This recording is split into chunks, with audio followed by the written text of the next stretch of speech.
오늘은 4분 느바 소식 고고! 세크라멘토가 로스터 전반에 대한 변화 가능성이 있어 시장에서 활발한 움직임을 보이고 있는데요.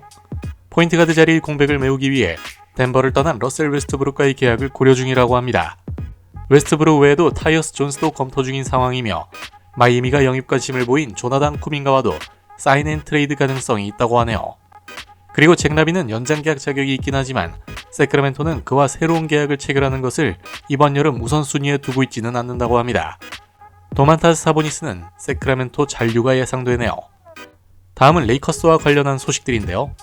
오스틴 리브스는 레이커스가 제시한 4년 89.2밀리언 달러 규모의 맥스 연장 계약을 거절했습니다.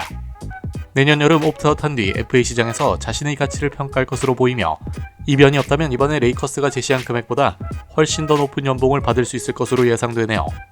이번에 레이커스에서 제시할 수 있는 금액은 규정상 한계가 있었기 때문에 리브스의 거절은 어느 정도 예상된 수순이었습니다. 시인 드래프트 때 그가 트레이드될 것이란 루머도 있었으나 레이커스는 단 한 번도 그를 트레이드하겠다고 언급한 적이 없으며 리브스를 팀에 필요한 조각 중 하나로 생각하고 있네요. 그리고 도리안 피니 스미스는 플레이어 옵션을 포기하고 FA 시장에 나오는 것을 고려 중이라고 하는군요.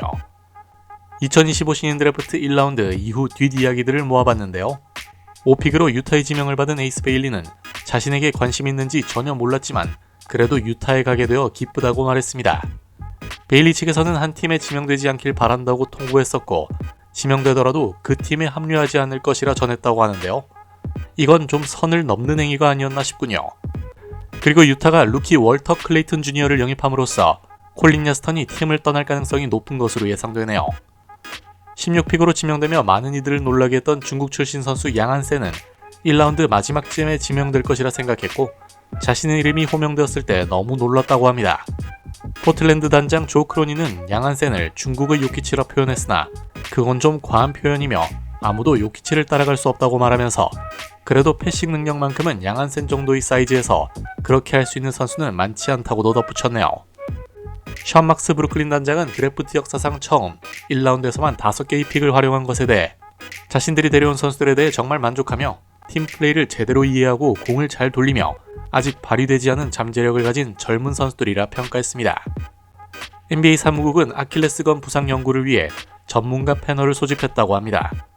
아담 실버 총재는 올해 7건이 발생했고 같은 조건이었던 작년에는 0건이었으며 한 시즌에 가장 많았던 기록도 4건이었다고 언급하면서 지난 10년을 돌아보면 아킬레스건 부상 대부분은 올스타 브레이크 이전에 발생했다고 덧붙였습니다. 따라서 경기 수가 원인이라고 단정 지을 수 없다고 하네요. 그는 아마도 요즘 NBA 선수들이 비시즌 기간에도 시즌 중보다 더 강도 높게 훈련한다는 점을 들었습니다. 또한 그는 아킬레스건 부상이 유독 자주 발생한 이유를 찾기 위해 리그가 인공지능까지 활용하고 있다고 밝혔네요. 현재 이 문제를 굉장히 심각하게 받아들이고 있다고 하는데 곧바로 이런 조치를 취하는 것은 정말 바람직하다고 생각됩니다. 케빈 듀란트는 휴스턴 구단과 연장 계약을 논의 중입니다. 아마도 2년 112밀리언 달러 규모가 될 것으로 예상되며 휴스턴에서 은퇴할 가능성도 있다고 하네요. 제프 티그는 르브론 제임스가 고트라고 생각하고 무례한 생각은 없지만 이제는 자신을 포함해 다른 팬들도 조금은 지쳤다고 언급했습니다. 보스턴 구단은 제일런 브라운 트레이드와 관련해 여러 로터리 픽 팀들과 접촉했었지만 성사되지 못했다고 하네요. 조나단 쿠밍가는 3옵션 안에 들 수 있는 팀으로 가길 원합니다. 세르비아 출신의 NBA 경력자 밀로스 테오도시치가 현역 은퇴를 선언했습니다. 그는 17시즌부터 19시즌까지 2년간 클리퍼스에서 활약했었죠. 클리블랜드 구단주 댄 길버트는 구단 지분 매각을 검토 중이라는 소식을 마지막으로 오늘의 4분 느바 소식 끝!